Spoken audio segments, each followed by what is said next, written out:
여러분, 강남 좌파 들어보셨어요?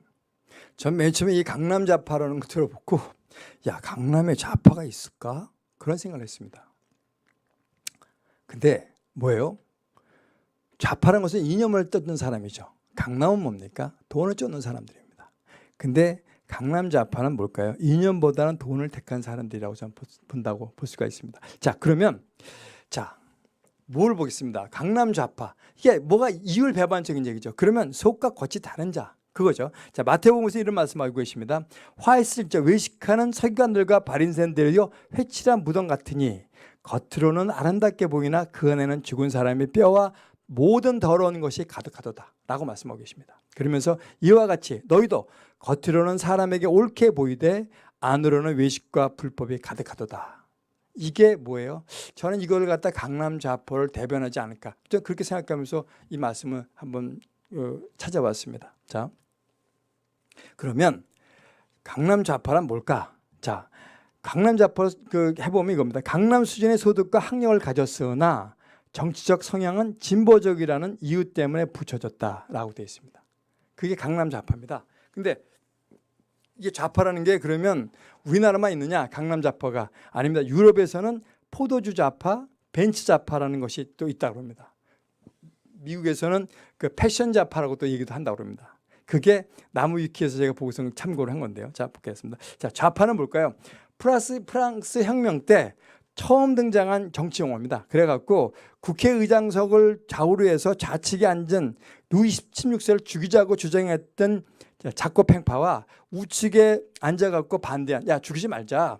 야, 오스트리아군을 어떻게 집부터 데리고 들어와. 말도 안 되잖아. 저건 죽여야 돼. 그게 자코팽파고, 그게 좌측에 앉았다 해서 좌파고, 우측에 앉은 사람은 야, 그래도 자기가 살기 위해서 오스트리아군을 갖다 데리고 온 거 아니야. 그러니까 봐주자. 그게 지롱드파입니다. 그래서 좌파, 우파가 나눠진 게 바로 여기서 나왔다고 합니다. 자, 근데 자코팽파는 서민편에 서서 급진적 변화를 주장한 집단이었다고 합니다. 좌파는 구체계를 갈아엎어야 되고 모두가 평등하고 섬을 위한 정치를 결단을 해야 된다고 하는 것이 좌파입니다. 자, 그럼 우리 현재 정치에서 보면 당으로 보면 어딜까요? 우리가 지금 현재 여당하는 더불어민주당 쪽, 그죠? 그다음에 민주정의당, 뭐 이런 민정당, 뭐 그 정도가 좌파가 아니다, 그렇게 생각합니다. 자, 그러면 좌파의 대표적인 사상은 뭘까? 사회주의입니다. 자, 사회주의는 크게 공산주의, 사회민주주의, 민주사회주의 등으로 쪼개집니다. 뭐 여러 가지 민주주의 중에서 사회민주주의 같은 것은 점진적으로 사회주의를 바뀌어지자, 뭐 이렇게 여러 가지 이런 것들이 나와 있는 건데요. 자, 그중 공산주의만 해도 마르크스 레닌주의, 스탈린주의, 트로츠키주의, 마오주의 이렇게 얽히고 설켜 있다. 마오주의는 마오똥주의입니다. 모택동주의입니다. 그래서 뭐냐면 여기에 이제 뭐냐면 그 페미니스트, 그래서 여성주의까지, 그다음에 생태주의, 그린피스까지 포함해서 여기에 분파가 전부 다 어떻게 해요? 좌파로 포함된다고 얘기하고 있습니다. 자, 좌파 우파의 구분은 그럼 어떻게 되느냐? 한번 제가 봤습니다. 이것도 이제 나무위키, 제가 한 게 아니라 나무위키에서 나온 건데요. 자, 좌파는 분배해야 된다. 근데 우파는 뭐냐? 개발과 성장이 된다. 우리가 돈을 벌어야지만 분배할 수 있으니까 우리는 벌어야 된다라고 하는 게 바로 우파입니다. 근데 좌파는 뭐예요? 야, 무조건 분배해야 돼 라고 하는 게 좌파고요. 그 다음에 평등을 강조하고, 여기는 뭐예요? 자율성을 강조한다고 얘기합니다. 그 다음에 여기는 사회제도의 책임을 중시하고, 책임을 중시하고요. 그 다음, 이건 잘못되어 있습니다. 자, 그 다음에 경제적 국가의 역할을 확대하고 복지국가, 그래서 큰 정부가 모든 거에 개입을 다 해야 된다. 그래서 예를 들어서 뭐 숟가락 하나 놓는 것까지 전부 다 정부가 개입해서 이거 하지 마라 저거 하지 마라 할 수 있는 것들. 그래서 어떻게 해요? 지금 우리가 큰 정부 해갖고 어떻게 했습니까? 어린 노인네들한테 돈 많이 주고, 학생들 뭐 돈 주고, 그 실업자들 돈 주고, 거의 뭐 돈으로 다 하죠. 그죠? 그 다음에 나온 게 뭡니까? 그 우파에서는 경제적 국가 역할을 최소화시켜야 된다. 그래서 작은 정부를 만들어야 된다고 생각하는 겁니다. 그 너희들이 알아서 해. 그 다음에 나머지 것들은 우리는 너희를 서포트해 주는 사람이지, 우리를 갖다 너희가 지시하고 통제하는 사람은 아니야. 너희 서포트하는 사람이니까 니들 알아서 해 라고 하는 게 그 우파입니다. 그 다음에 정치적 개입을 최소화하고 정치적 국가, 이게 제가 좀 잘못했습니다. 국가가 여기는 정치적 국가 기업을 갖다 많이 하고 여기는 국가가 최대화하고 많이 하는 거고요. 틀린 거고 바뀌었습니다. 그 다음에 직접 참여 민주주의. 그 다음에 여기는 직접적으로 참여하는 거고요. 그 다음에 여기는 대의제 민주주의, 헌정주의. 이것은 뭐냐면 그 대의원을 뽑거나 아니면 국회의원처럼 해서 우리가 대의인을 뽑아갖고 어떻게 해요?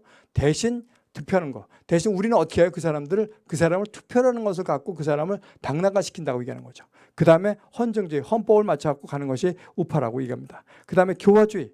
그 사람을 완전 바꿔야 된다고 생각하는 거죠. 교화죠. 근데 뭐예요? 강력한 법치주의와 엄벌주의. 그러니까 법치로 해서 무조건 한다. 근데 여기는 교화는 완전히 머리를 갖다 뒤집어 엎었고 완전 뒤집어 엎어야 된다. 교화서라고 얘기하죠. 그래서 이북에서 보면 교화서가 있죠. 그런 것처럼 교화주의라고 얘기합니다. 그 다음에 좌파는 다문화주의, 문화상대주의. 그 다음에 여기는 자문화 중심주의, 문화절대주의라고 했습니다. 이게 뭐냐면 항상 뭐냐면 다문화주의. 모든 사람 다 관계없다. 그래서 지금 어떻게 합니까? 우리는 지금 제주도에 중국 사람, 그 다음에 예멘 사람들 많이 집어넣어주죠. 그게 바로 결국은 다문화주의로 가는 겁니다. 그 다음에 평화주의, 정치 자유주의. 여기는 실리주의.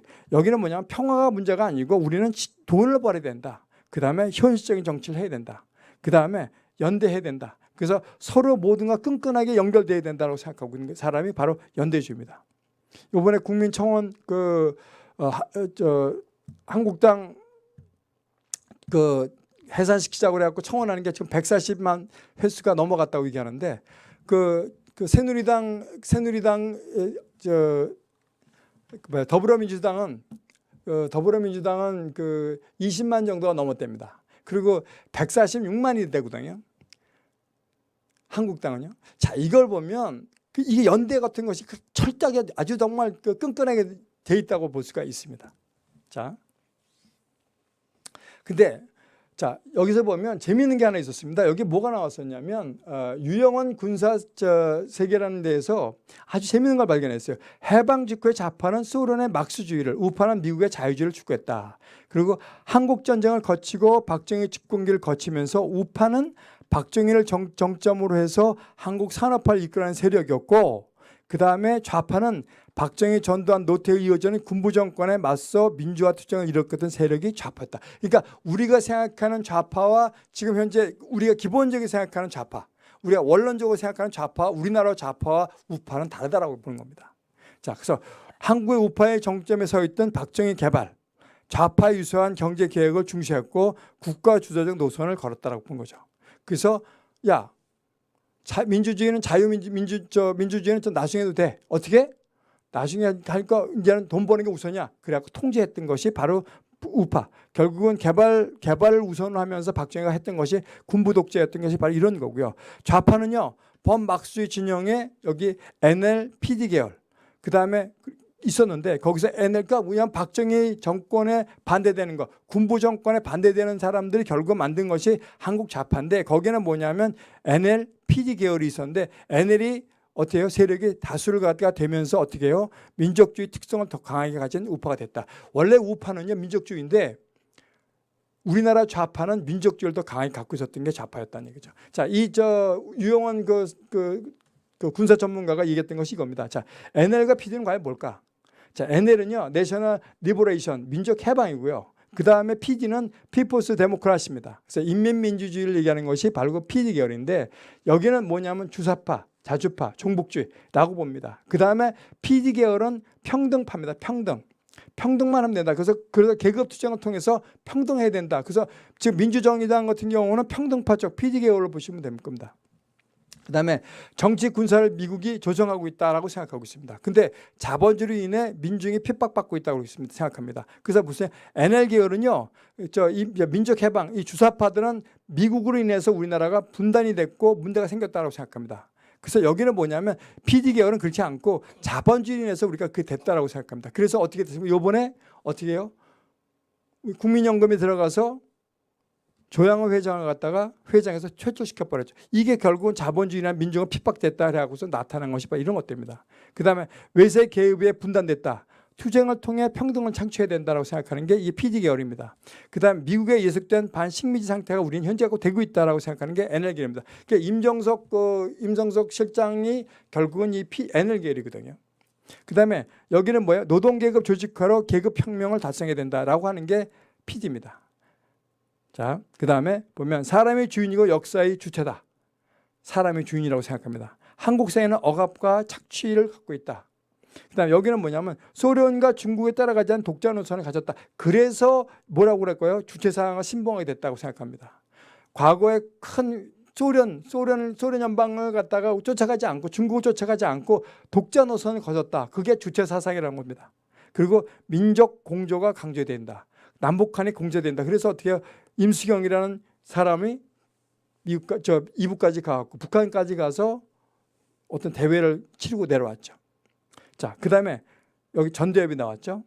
전대협이 있고 한총련이 되어 있는 게 바로 이게 NL계열이고요. PD계열은 한국 사회는 억압과 착취가 되어 있다. 왜 누워요? 부르주아지, 자본가들, 재벌들이 전부 다 억압과 착취하고 있다.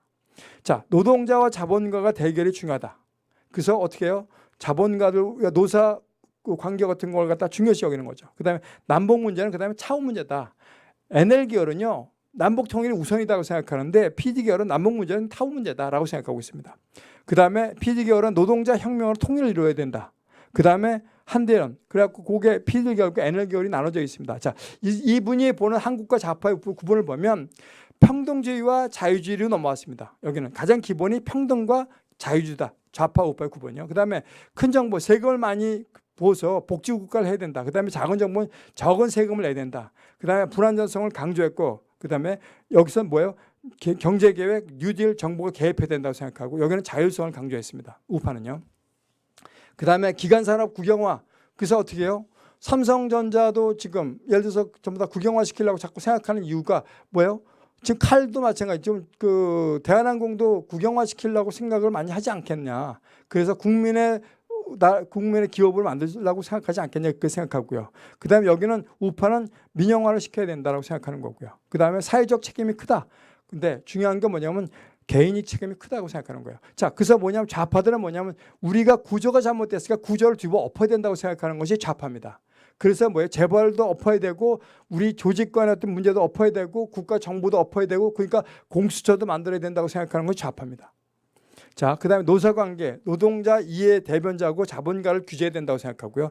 여기는 노사관계는 알아서 해라. 기업이 이해를 대변해주고 기업이 잘 될 수 있고 노력해주는 것이 바로 우파입니다. 그 다음에 외교는 민족주의고 여기는 국가주의입니다. 국가 이익을 중요시 여긴다. 그 다음에 죄는 사회적인 모순이다. 사회 구조의 모순이었다고 생각하는데 죄는 인간의 본연의 사악함이라고 보고 있는 겁니다. 그 다음에 여기는 친공산주의, 마르크스 주체 사상이 중요하고 우파는 반공산주의입니다. 자, 여기서 보면 공산주의와 결합됐던 게 외교는 뭐냐면 공산주의와 결합이 됐고요. 그 다음에 외교는 국가주의, 국가 이익을 중시하는데 여기는 뭐냐면 민족주의를 활용하고 북진통일. 그 박정희 대통령 경우만 해도 외교를 어떻게 해야 되냐면 민족주의. 그래서 그 우리나라 그 북진통일을 중요시하고 외국의 자본이 들어오는 걸 갖다가 막았습니다. 사실 박정희 대통령은요. 그리고 자립경제를 해야 된다고 생각했습니다. 그러니까 어떻게 해요? 우파와 같지만 좌파의 역할을 했다고 볼 수가 있습니다. 그 다음에 반공주의 활용해서 자주국방 핵개발을 하려고 노력을 했죠. 이게 바로 뭐냐면 우파가 했던 거. 이게 뭐냐면 민족주의의 우파 역할을 했다고 생각하는 겁니다. 자, 그 다음에 나오는 게 뭐냐면 좌파 이겁니다. 자, 좌파는 뭐냐면 대한민국의 정통성은 친일파가 세운 정부다. 그래서 이승만은 친일 청산을 미실시했다. 그렇게 하는 게 얘기고요. 박정희는 뭐예요? 일본군 장교였다. 그러니까 뭐예요? 정통성은 잘못되어 있다. 그래서 어떻게 해야 돼요? 임시정부를 갖다가 국가 어떤 기본을 처음에 세운 나라라. 그거 시작하고 얘기하는 거죠. 그 다음에 자, 중요한 게 뭐냐면 대한민국의 정통성을 인정한다. 그게 뭐예요? 이승만서부터 시작한 거다. 대통령. 자유 우리가 선거제도 통해서 했다라고 한 게 그거고요. 그 다음에 여기는 뭐냐면 국가 주도의 시장은 국가가 주도해야 된다. 통제 경제였고요. 여기는 뭐냐면 시장을 국가가 주도해야 되는데 그래서 경제 시장을 국가가 주도하는데 뭐냐면 경제 개혁을 해서 했다. 그러니까 경제 개혁 5개년 계획을 갖다 나라에서 주도를 했거든요. 그래서 뭐 새만 운동도 하고 했던 이유가 뭐냐면 이건 결국은 좌파 역할을 한 것처럼 우리가 우파 역할을 했다. 그러니까 우리나라는 혼재되어 있다고 볼 수가 있습니다. 그 다음에 불안정성 강조, 이건 아까 있고 자율성 강조였고요. 세계 경제는 폐쇄적이었고 세계 경제는 개방적이었다. 그 다음에 여기서 보면 세계 경제 개방적이었다는데 개방적이어야 되는데 어떻게 돼요? 우리나라는 어떻게 해요? 외국 투자를 억제하고 수출을 중시했다. 외국 투자하는 것 같다 하지 못하겠다는 얘기죠. 규제를 하고. 근데 지금은 많이 받아들였죠. 그때 박정희 정권 때는 어떻게 해요? 박정희 대통령은 외국 투자를 못하게 했다는 얘기죠. 이게 차이가 있습니다. 이거 결국 우리나라를 갖다가 발전시키기 위해서 우좌파의 성향을 받아들였다는 얘기죠. 그 다음에 한미동맹이 뭐예요? 부정적이고 여기 한미동맹이 적극적이었고요. 그 다음에 교육은 평준화. 그래서 외고와 자사고를 폐지시켜야 된다. 그래서 교육은 뭐예요? 자율성을 강조해야 된다라고 생각한 거죠. 그래서 경쟁 체제에 의해서 가야 된다. 자, 근데 박정희 대통령이 뭐 했습니까? 뺑뺑이라고 그러죠, 우리가. 뺑뺑이. 뺑뺑이 뭡니까? 뺑뺑이를 해갖고 학교를 갔습니다. 그래서 평준화 시키려고 그랬더니 결국 평준화가 좋지 않기 때문에 자사고가 생긴 겁니다. 그리고 뭐예요? 외고가 생긴 거고요. 자, 그 다음에 뭐예요? 시장은 국가가 주도해야 되고 시장은 국가 주도, 시장 주도. 시장이 되게끔 알아서 해라. 그렇게 됐다는 얘기죠. 그 다음에 세계 경제는 폐쇄적이었고 세계 경제는 경제 개방 지향이고요. 민주화 세력이었고 여기는 산업화 세력이었다는 얘기죠. 근데 386 세대가 원래 민주화 세력인데 그것이 어떻게 돼요? 386이 이걸 해보니까 이건 아니구나 하였고 돌아온 사람들이 있죠. 좌파에서 우파로 돌아온 사람, 김문수 지사 같은 경우도 그런 게 이제 좌파에서 우파로 돌아온 사람 중에 한 사람입니다. 자, 국법법은 완전 폐지된다. 국법법은 수단 보완돼야 된다고 본 것이죠. 자, 제가 한번 해본 게 자유주의와 사회주의, 좌파, 우파 한번 나눠보니까 자유한국당은 자유주의와 우파 쪽으로 가고요. 그 다음에 바른미래당은 중도 쪽, 다 거쳤다고 좀 생각이 들고요. 민주정의당은 사회주의와 좌파 쪽으로 완전히 가 있고요. 그 다음에 더불어민주당과 바른미래당 거의 뭐 같은 역할을 한다고 좀 보고 있고, 대충 제가 해본 건 이겁니다. 사실은요. 자, 동아닷컴에서 이런 게 나왔습니다. 자, 중요한 게 뭐냐면 여러분 그 샤르트르라는 사람은 아십니까? 샤르트라는 사람이 뭐라고 얘기했냐면 6.25 전쟁은 북침이라고 주장을 했습니다. 그러니까 무엇을 내가 선택하냐에 따라서 내 인생이 바뀐 것처럼 내가 어떤 걸 선택하는 데서 내가 좌파가 되느냐 우파가 되는 겁니다. 이 사람 철저한 좌파입니다. 그래서 뭐냐면 샤르트는 프랑스 공산당 의견을 따라 한국전쟁은 남한에 의한 북침 주장하다가 나중에는 북한이 남한과 미국의 계략에 빠져 남한을 공격하게 됐다고 주장을 해버렸습니다.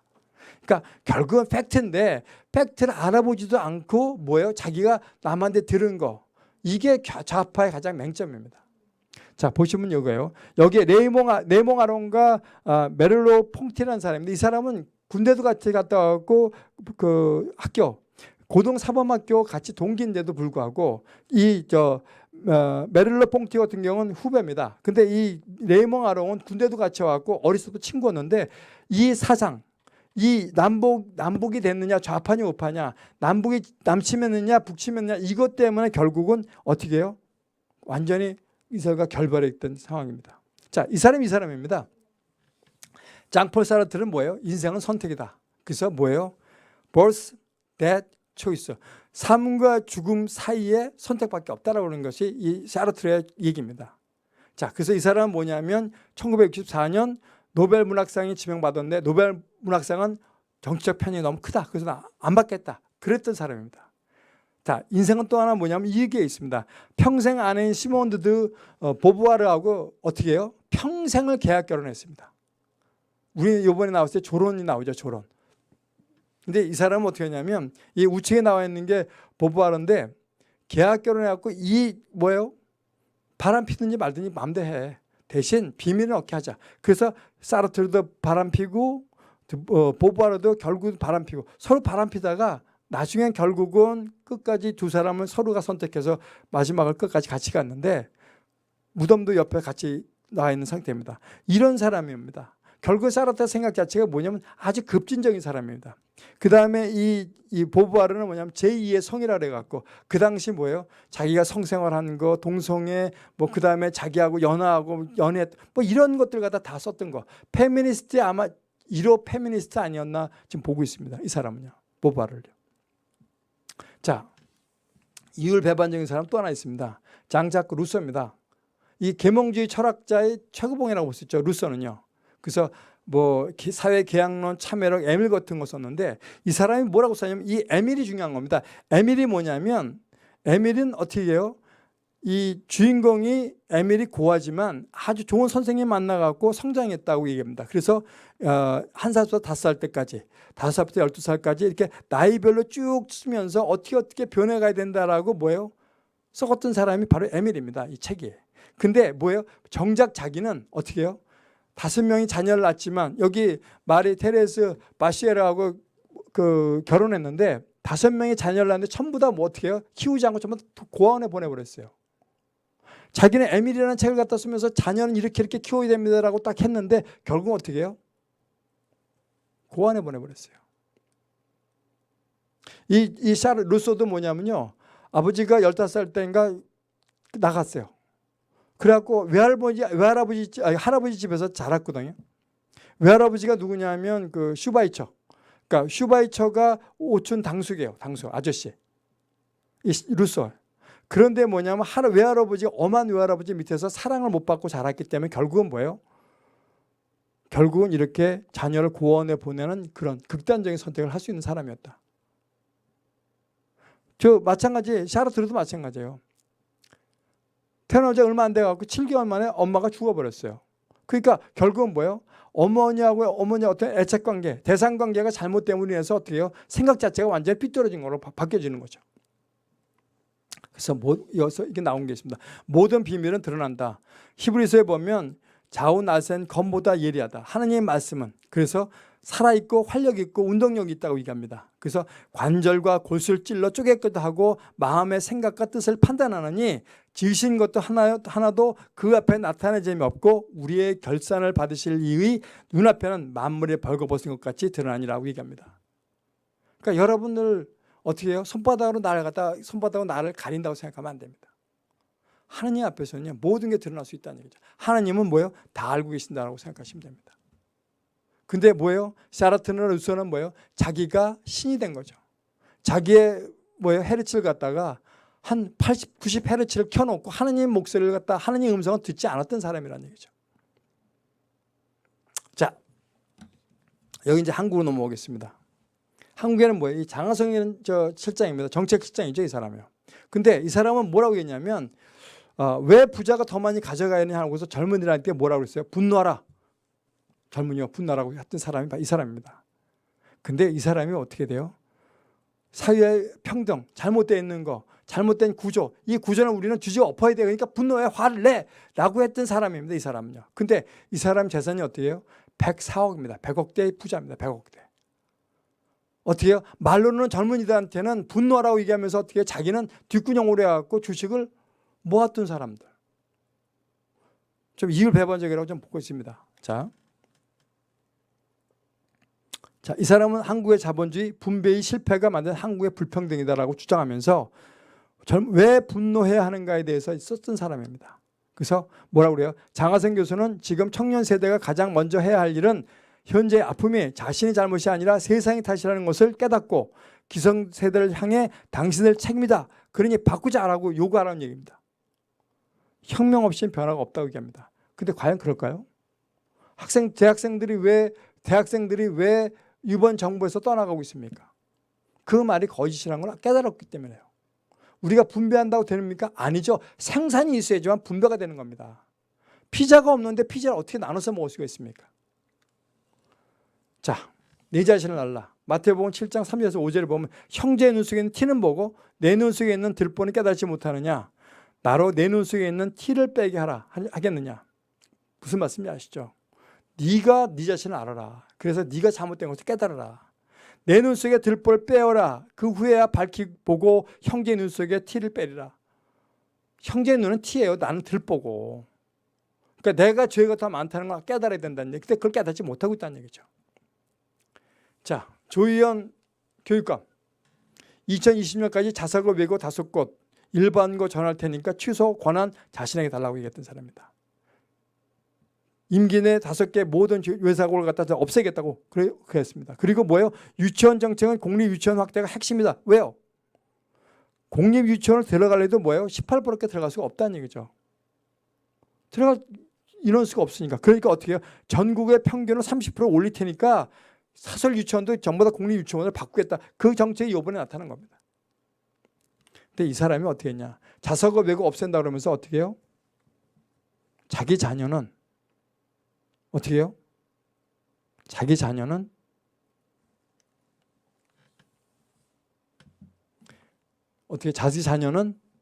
외고를 졸업했습니다. 이게 말이 됩니까? 자기 자녀는 내가 하면 내로남불이죠. 내가 하면 뭐예요? 내가 하면 로맨스예요.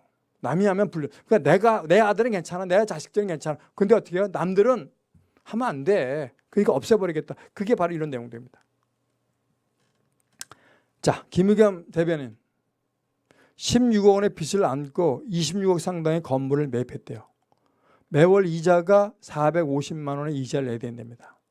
근데 부동산에 따르면, 그 근처 부동산에 따르면 만약 이것이 되면 아파트 2채와 상가 1채를 받을 수 있는 건물이라고 합니다. 그러니까 어떻게 해요? 조금만 버티면 받을 수 있다라고 보는 거죠. 지금 백수인데 450만 원 어떻게 내죠? 자, 이것이 결국은 딱지도 팔고 하다 보면 나중에 돈을 벌 수 있다. 그런 것 때문에 하게 됐지 않았냐. 내가 하면 로맨스죠. 자, 시세 차익은 이미 집이 있는데, 그래서 물어봤어요. 투기 아닙니까? 라고 이제 JTBC 기자가 물어보니까 이렇게 했습니다. 시세 차익은 이미 집이 있는데 또 사거나 아니면 차익을 노리고 되파는 경우가 해당되는데 저는 그 둘에 해당하지 않습니다. 저는 여기서 살 겁니다. 라고 얘기한 겁니다. 근데 세월이 지나면 우리는 망각의 동물이기 때문에 또 잊어먹죠. 그 사람이 어떻게 했는지 추적해갖고 나중에 하면 미안해 잘못했어. 그거 하면 끝나면 끝나는 것들이죠. 자, 보겠습니다. 부하려 하지 말고 파멸과 멸망이 가까웠다. 부자가 되려고 하지 말아라. 어떻게 해요? 디모데전서 6장 9절에 보면 부하려 하는 자들은 시험과 올무가 여러 가지 어리석고 해로운 욕심에 떨어지나니 곧 사람으로 파멸과 멸망에 빠지게 하는 것이라. 돈을 사랑하면 일만 악의 뿌리가 되나니 돈을 사랑하면 일만 악의 뿌리가 된다고 얘기했습니다. 믿음에서 떠나 많은 근심으로써 자기를 찔렀도다. 그걸 탐내는 사람은 자기 자신을 찔른다고 얘기합니다. 결국은 돈을 숭배하고 돈을 우상으로 섬기는 사람은 결국은 어떻게 해요? 디모데전서처럼 이렇게 된다라고 말씀하고 있습니다. 자, 헌법재판소 재판관이죠. 근데 이분이 뭐예요? 해당 기업 재판을 맡을 때 해당 기업 주식을 보유했다고 얘기합니다. 이미선 그 재판관이죠. 부동산보다 주식이 건전하다고 생각을 했다. 남편 말입니다. 남편 연봉은 그러니까 세금을 제하기 전에 5억 3천만 원이라고 얘기합니다. 국민 눈높이에 부합하지 않는 것으로 알게 됐다라고 얘기합니다. OCI 그룹의 이테크 건설이라고 있는데 거기에 17억 5천만 원 정도의 주식을 갖고 있었습니다. 근데 뭐냐면 OCI 계열의 재판을 맡았던 사람이 누구냐면 이미선입니다. 이미선 재판관입니다. 자, 그리고 뭐냐면 여기 남편은 우리나라 좌파 헌법 모임이죠. 우리 헌법 모임인가? 거기에 회원입니다. 우리 김명수 대법원장하고 같은 것이 있었고요. 같이 연구를 했고요. 그 다음에 항상 뭐냐면 이거 대법원 재판 연구관 시절 꾸준히 노동법 분야에 대한 연구를 하여 노동자의 법적 보호 강화 등은 사회적 약자의 권리를 보호해 주는 데 노력해왔다고 얘기합니다. 저 이거 나쁘다고 생각하지 않습니다. 하지만 이렇게 노동자를 갖다 권익을 위하고 노동자를 위한다면 결국은 이 금전적인 어떤 그런 부에 대한 것은 조금 좀 너무 심하지 않았겠냐 이렇게 생각이 듭니다. 자, 박영선 지금 중소기업청 장관이죠. 부인은 창으로 찌르고 부군은 수임료를 받는다. 박영선 중소벤처기업 장관 후보자 저거였죠. 여기서 나온 게 지금 장관이 됐죠. 삼성 저격수로 맹활약해 왔지만 남편은 삼성으로부터 수임료를 받아 이득을 챙겼다고 주장했다. 이게 이제 한국부터 나온 내용입니다. 그래서 박 후보자의 남편의 변호사 이모 씨는 삼성 소송 관련 사건을 보내라고 하면 삼성의 이모 부사장이 연락이 한번 주면 이모 부사장이 우리가 박영선에게 덜 물어뜯기려면 도와주자고 경영지를 설득해서 사건을 보내줬다고 얘기합니다. 자, 이것이 과연 뭘까요? 과연 이래도 되는지 전 잘 모르겠습니다. 그의 행실대로 보응하라고 하느님 말씀하고 계십니다. 그래서 뭐라고 얘기합니까? 자, 심히 부패한 것은 마음이라 각각 그의 행위와 그의 행실대로 보응하겠다. 그대로 갚아준다고 얘기합니다. 불의로 치부하는 자는 그의 중년에 그것이 떠나겠고 마침내 어리석은 자가 되리라고 얘기하고 있습니다. 뭐예요? 불의로 치부하던 사람. 그거 받은 사람은 결국 마침내 어리석은 자가 된다고 말씀하고 계십니다. 자, 우리가 오냐오냐 사랑으로만 키운 아이는 어떻게 해요? 나중엔 꼭 잘못됩니다. 그게 왜 그럴까요? 우리가 사랑만 줬기 때문에 그렇습니다. 근데 왜 하나님은 공의의 하나님이고 사랑의 하나님일까요? 왜 공의와 사랑이 함께 가야 될까요? 자, 이겁니다. 다른 거 없습니다. 이게 공의입니다. 십자가가 다른 겁니다. 이게 공의고 이게 사랑입니다.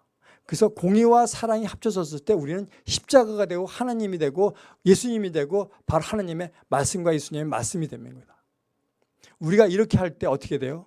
우리는 우리를 보존할 수 있고 우리가 하나님과 더 가까이 갈 수 있고 하나님을 지켜나갈 수 있는 우리가 될 수 있다고 봅니다.